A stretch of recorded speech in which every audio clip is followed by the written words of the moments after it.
Hi, my name is Olivia Andre, and I am going to be reflecting on an article entitled "The Roles of Photography for Developing Literacy Across the Disciplines." This article was featured in The Reading Teacher, which is a journal. It was in volume 69, issue 3, pages 287 to 295, and it was written by Marva Capello, who is a professor at the University of San Diego, and Karen E. Lafferty, who was a student aiming to get her doctorate.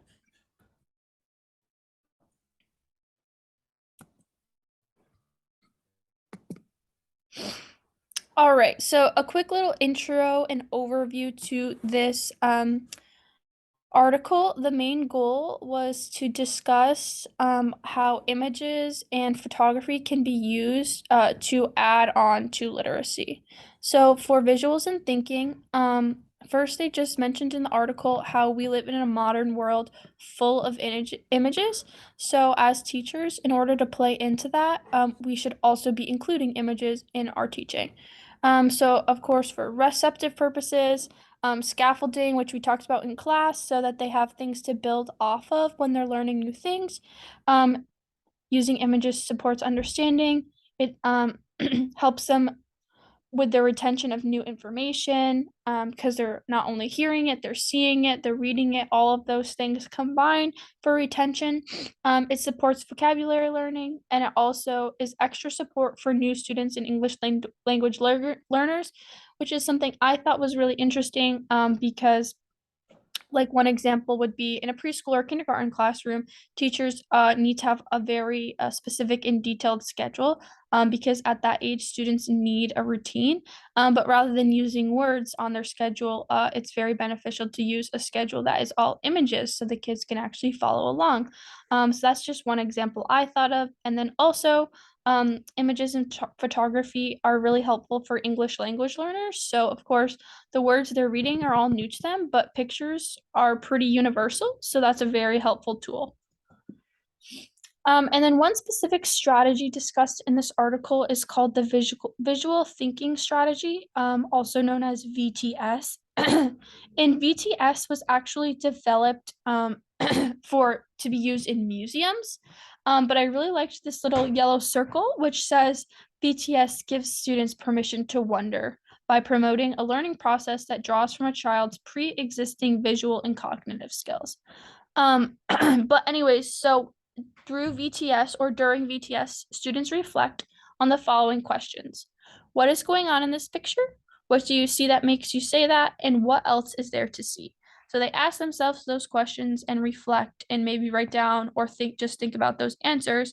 And this process builds on personal and social backgrounds, so it lets them play into past experiences and all those things.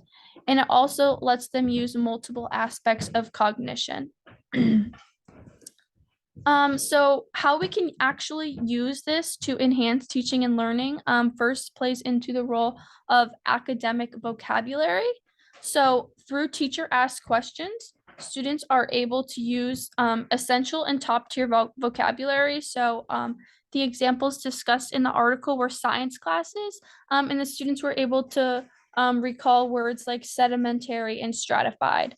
And then it also helps students provide evidence for their claims. So that's a really big skill. As you get older, kids will often be able to like get that first sentence out, like, I think this. But what's harder is for them to figure out why they think that. So that's the evidence part. And then so enhancing teaching and learning.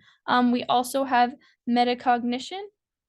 So the definition that they gave is metacognition is the motoring of one's own memory, comprehension, and other cognitive enterprises. So through the act of taking pictures, first, that plays into that individual calling. So students get to choose what they're taking pictures of, but it also supports their learning because they've probably already have background information and then they're getting to take these pictures of whatever it may be. Again, the example in this article was of a science class and getting to take pictures of rocks and gems, but it also helps them retain the information and, of course, make connections.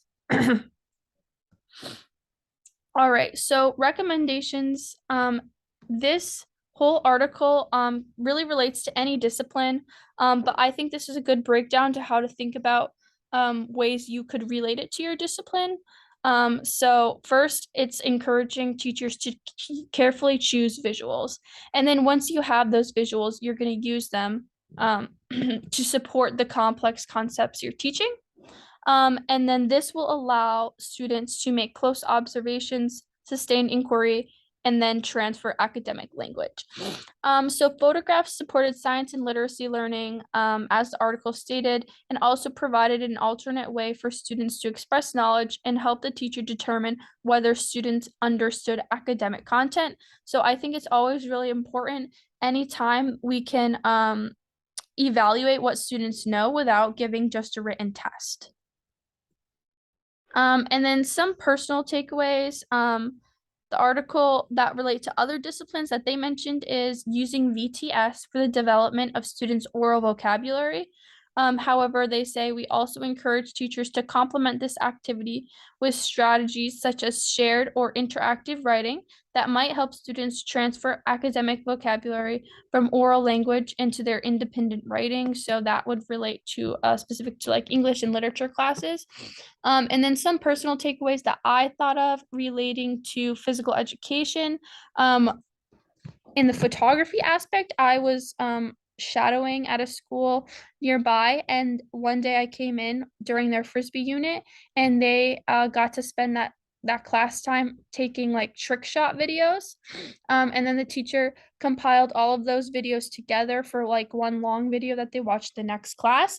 So in that it played into like the creativity aspect, the being able to see these things being done. So that also is really helpful for like anyone who knows anything about frisbee would know, like the form, being able to watch your form live on video, like, oh, my elbow should be tucked in, or I need to extend my arm further on my release. Those type of things are really evident on a video. So it plays into both those things.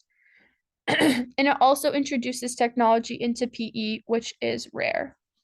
And then for health education, I thought of using photos with the protective sleeve so students can write on and follow along while the system is being read. So, for example, if you're introducing body systems and we're at the digestive system, if the teacher asks a question like, if the food was just chewed by the teeth, where does it go next in the digestive process? The students would have the digestive tract in front of them and would be able to follow along and write and be able to see that firsthand.